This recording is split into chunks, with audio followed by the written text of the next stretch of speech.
Bonjour tout le monde. Aujourd'hui, on va parler surfacique. On va essayer de reproduire cette bouteille-là. Dans le fond, c'est une bouteille que j'ai vue sur Amazon, que je trouvais avec la forme vraiment intéressante. Pourquoi je l'ai choisie? Justement, la forme est intéressante, mais aussi on a les images, puis on a les dimensions aussi du produit un petit peu plus bas. Donc, je me suis fié à ces dimensions-là pour reproduire la bouteille en tant que telle ici. On va refaire le tour du processus. On va repartir, dans le fond, j'ai reparti une nouvelle pièce dans laquelle, au niveau de la première esquisse, j'ai mis les dimensions hors tout du produit en hauteur, largeur et une autre esquisse pour faire, dans le fond, la profondeur. OK? Ensuite, j'ai inséré l'image, puis on voit que les dimensions coordonnent, en tout cas, ça fit bien avec ce qui était marqué dans l'annonce. Là, je vais peut-être juste, ce que je vais faire, je vais diminuer un peu la transparence, je vais augmenter la transparence si on veut, pour qu'on puisse mieux voir les esquisses. Parfait. Bon, première des choses, on va étudier comment on peut faire la bouteille. Ici, dans le fond, on a un profil arrière, un profil avant. Ensuite, on va faire, dans le fond, c'est plus des courbes guides, OK, qu'on va faire. Ensuite, on va faire un profil dans le bas qui va être un cercle. Et en haut aussi un cercle pour le bec verseur. Maintenant, pour le côté, je vais avoir aussi fort probablement besoin du profil de côté. Donc ici, ce qu'on va faire, on va sortir un profil de côté. C'est sûr qu'on va l'improviser un petit peu, mais on va se baser aussi sur les deux, sur les deux courbes guides. Puis ce que ça va nous prendre aussi pour sortir le profil, c'est la ligne de centre. On va commencer. Allons-y avec le profil de droit. Allons-y avec ça. On va fonctionner avec des splines, bien sûr. Quand on est dans la surface, on fonctionne beaucoup avec des splines. Je vois beaucoup de gens faire beaucoup de points. Moi, moins je fais de points, mieux c'est. OK. Peut-être avant, je vais me tracer une ligne dans le bas sur laquelle je vais m'accrocher. Ici, on va y aller comme ça.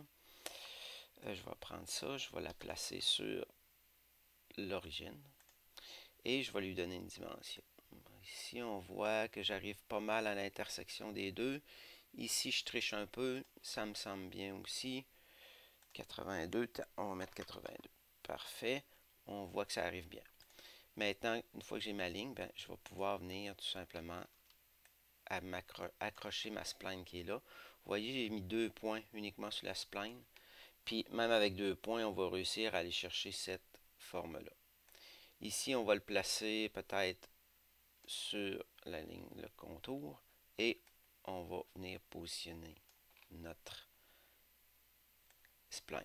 On voit que ici, dans le fond, j'ai les flèches et j'ai les polygones.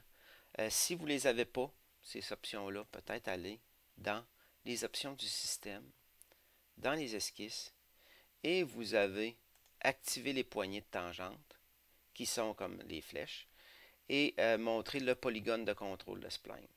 Peut-être activer les deux, ça vaut vraiment la peine. Vous voyez ici que c'est les flèches et ça c'est les polygones.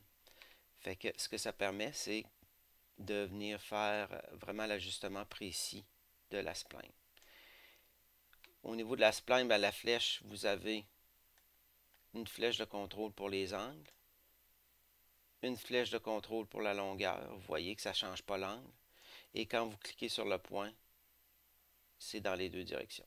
Fait qu'ici, je vais venir placer du mieux que je peux la spline. Vous voyez que avec seulement 2 points, je réussis à aller chercher pas mal la forme que je veux. Ensuite, je vais peut-être me tracer ici une ligne pour venir faire le bec verseur. Je vais lui donner une mesure. Oups, peut-être pas dans cette direction-là. J'aimerais savoir le diamètre. Ça va être un cercle, bien sûr. Oups, on y va comme ça. Je vais essayer peut-être 32. Ouais, 32, ça fait quand même pas pire. On est bien là. Ici, je suis fixé sur le côté, on va le laisser comme ça. Je vais tourner, je vais me mettre le plus parallèle possible. Parfait. Ici, j'aime pas ça être fixé là. Parfait, on va remonter un peu. Peut-être 31. 31 serait peut-être mieux. 31. Bon. Et voilà. On va le laisser comme ça. Ça me satisfait pas mal. On va créer le profil arrière ou la courbe guide arrière. Le point ici, le point là. Escape pour sortir. Et maintenant, je vais faire ma spline. Celle-là, il y a juste une direction. Ça fait qu'elle se place un petit peu mieux.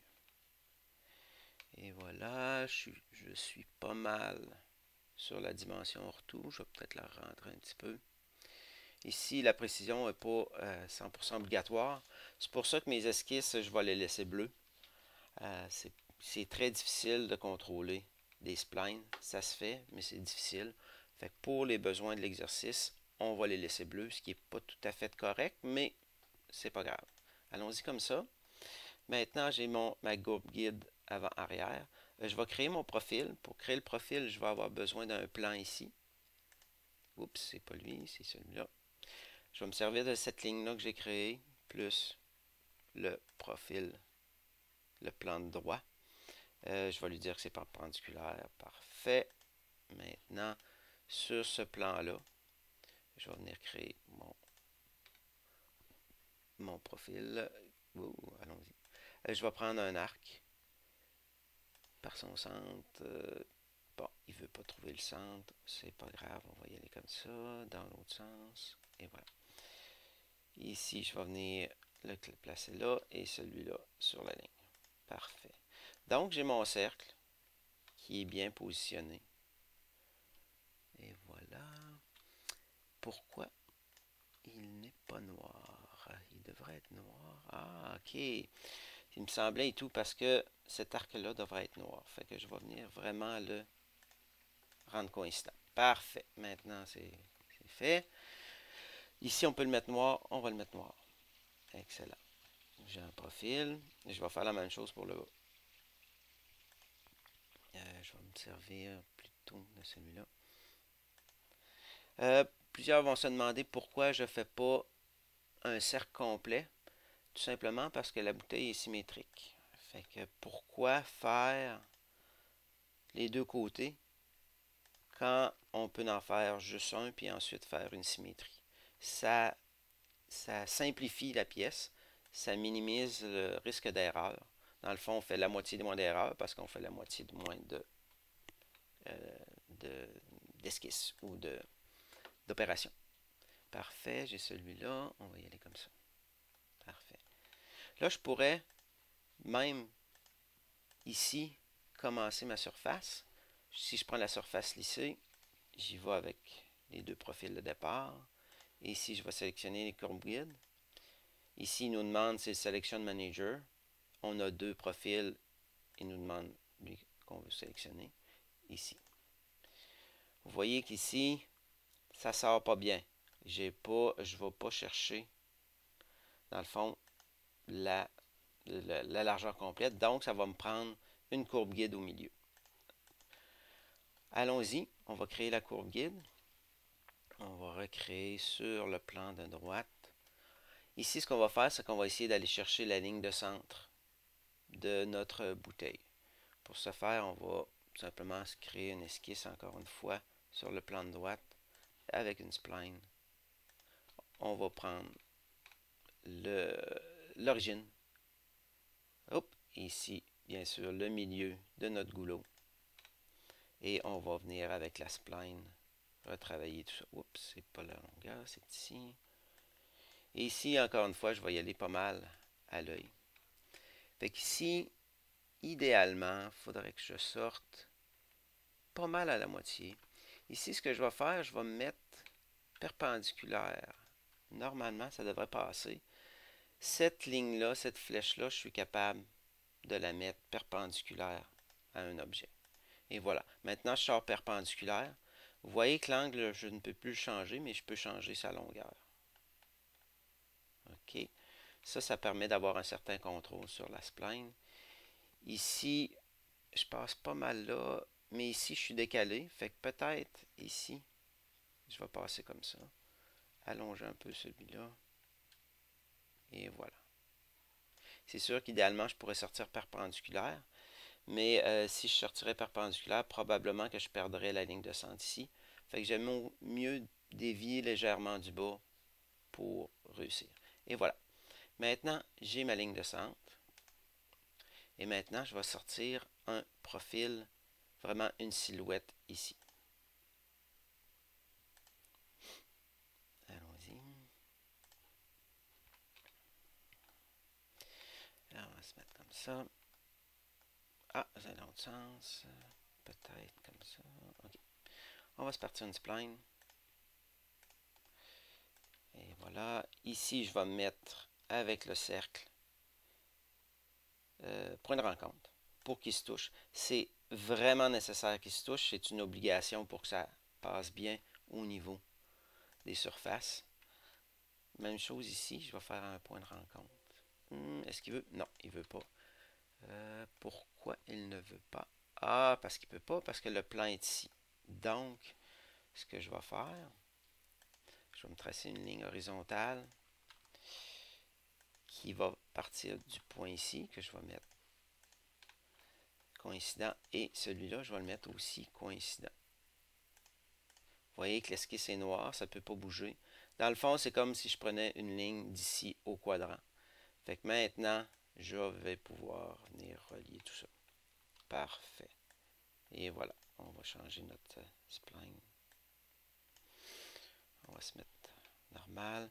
Ici, peut-être pour nous aider, on va créer à l'horizontale. Je vais mettre la ligne pour bien voir. Parfait.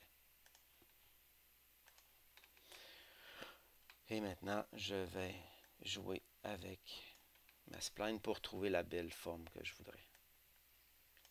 Ici, on pourrait peut-être sortir vraiment perpendiculaire ou bien droit, mais je pense que ça ne vaut pas la peine. On va trouver la forme qui nous plaît. Je vais chercher pas mal le maximum. La forme est belle, elle me semble bien. Et voilà. Je vais tourner un peu pour voir si la pointe ici correspond pas mal à la pointe là et ici. Dans le fond, c'est comme si je traçais une ligne, il fallait que je passe là. Puis on voit que je suis peut-être un petit peu bas. Fait que je vais le remonter un peu. Et voilà. La shape, j'aime bien la shape, j'aime bien la forme. Peut-être un petit peu plus ici, comme ça, un petit peu plus courbe. Parfait. On va y aller comme ça. On va l'accepter. On va sortir. Maintenant, étant donné que j'ai ma silhouette et ma ligne de centre, je vais sortir une ligne 3D grâce à ces deux lignes-là pour aller chercher ma dernière courbe guide. Donc ici, ce qu'on va faire, courbe projetée avec ma ligne de centre, bien sûr sélectionner esquisse sur esquisse, et avec cette esquisse-là. Et voilà. Vous voyez que ça sort bien. On arrive à ce point-là parce qu'on était vraiment bien positionné au centre ici et sur le quadrant.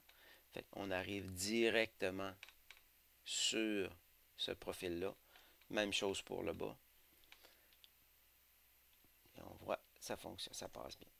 Parfait. Maintenant, pourquoi est-ce que je ne vois pas ma courbe guide? Ah, peut-être que si sont pas affichés, on va montrer les courbes guides. Et voilà. Maintenant, j'ai ma ligne de départ, mon profil de départ, arrivé et 3 courbes guides. On va tenter de faire notre forme de profil de départ, profil d'arrivée, une courbe guide, et voilà, une deuxième courbe guide, et la troisième courbe guide. Parfait. Ça semble pas si pire. On voit ici qu'on a peut-être un petit défaut. On va l'accepter pareil, mais on va le corriger par la suite. OK. Donc, j'ai ça. Peut-être avant de d'accepter la commande. Il ne faut pas oublier qu'on va faire une symétrie de ça. Ça fait que la surface ici qui doit sortir de cette courbe guide-là doit être, dans le fond, normale au profil ou perpendiculaire au plan. Ça fait qu'il faut absolument lui dire ça. Ça fait qu'ici, ce qu'on va venir faire, la première courbe guide, on va lui dire normale au profil. Donc, elle va sortir bien droit. Quand on va faire une symétrie, l'autre va sortir droit. Donc, ça va être une surface parfaite. Maintenant, on va y aller comme ça. Normal au profil aussi. Excellent. On a quelque chose qui commence à ressembler à la bouteille. Par contre, ici, on voit qu'on a, si on regarde les reflets, je vais cacher peut-être la courbe guide. J'aurais peut-être pu plus la cacher ici. Bref, on voit qu'on a une pointe. Et la pointe, on ne la veut pas. Donc, ce que je vais être obligé de faire, c'est faire des profils, ajouter des profils. Selon moi, je vais être obligé d'en ajouter 2 dans la surface lissée. Pour ce faire, je pourrais tout simplement faire un bouton de droite et ajouter une surface lissée. Vous voyez qu'il nous fait un plan. Par contre, ce que j'aime pas, c'est qu'on n'a pas le plan, on ne peut pas le retrouver après. Une fois qu'il est fait, c'est un plan qui est aléatoire et tout ça. Mais on a l'option d'utiliser un plan sélectionné.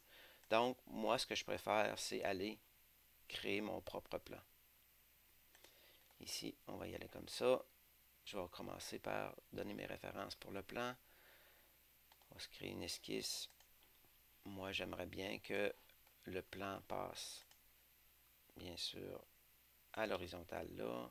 Et un deuxième plan qui va passer ici. On va se mettre normal. Bon, ici, on voit qu'on commence à déformer. Fait que peut-être aller là.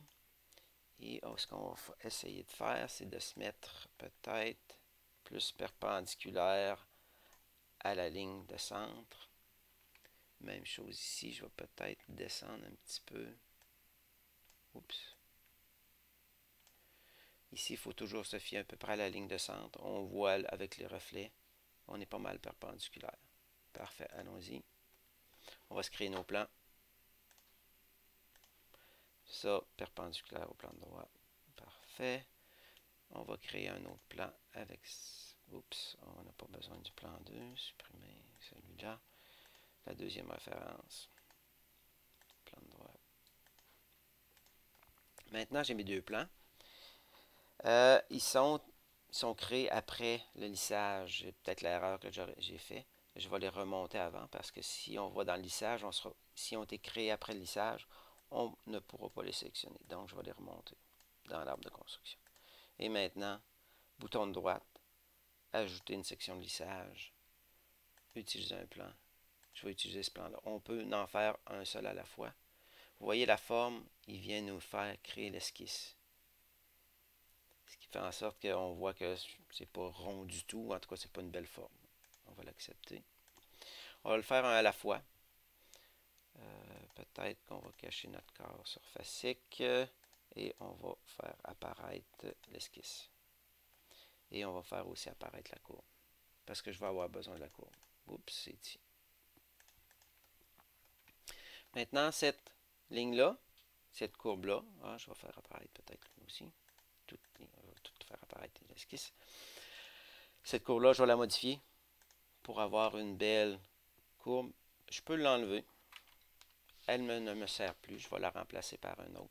Oups, c'est pas une ligne. Je vais me créer une spline, encore une fois, à 2 points que je vais courber. Et voilà.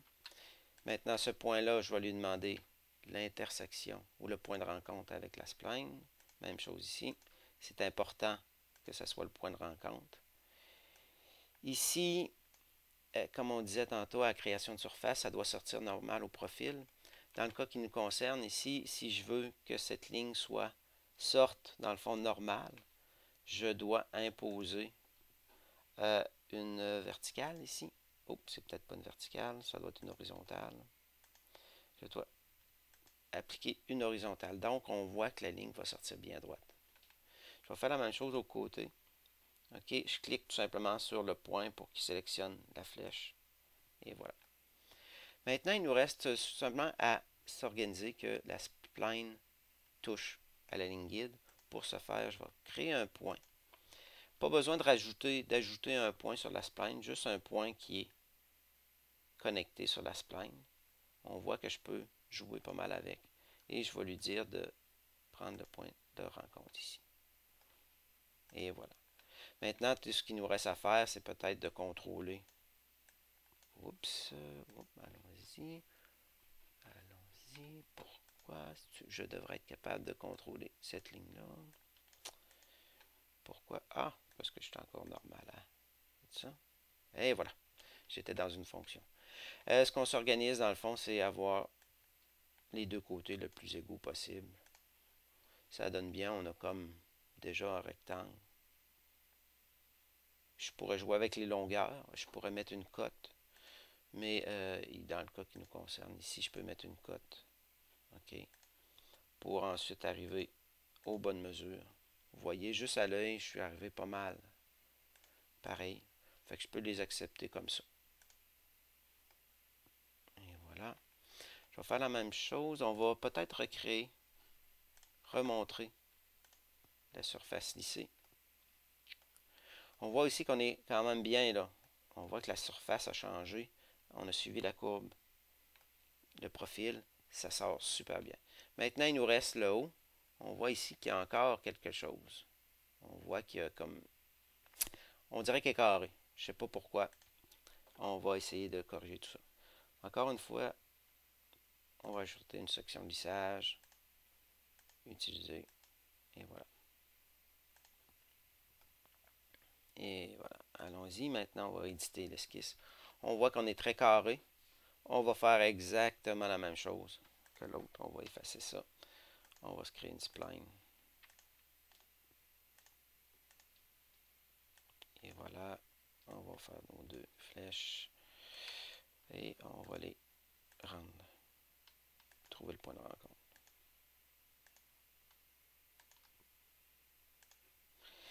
Et ici, encore une fois, c'était bien horizontal tantôt. Oui. Un point ici. Et encore une fois, point de rencontre. Ça passe bien. Normal. Oups. Bon, normal. Hein? Et encore une fois, je vais remettre mes points pas mal. Comme ça. On voit que j'ai une belle courbe. Les deux côtés sont égaux. Ça sort bien. Excellent. Et voilà. C'est pas mal. Pas mal beau. Il y aura peut-être ici que je pourrais en rajouter un autre, mais pour les besoins de la cause, c'est quand même bien. On va aller vérifier les zébrures. Fait qu'on voit que les zébrures sont belles. Il n'y a pas trop de concentration de courbes. On a une belle surface. Okay. Fait que dans un prochain vidéo, on va compléter, on va faire la poignée et on va caper tout ça pour terminer la pièce. Mais vous voyez que c'est pas, c'est faux. On a réussi à contrôler, avoir une belle forme.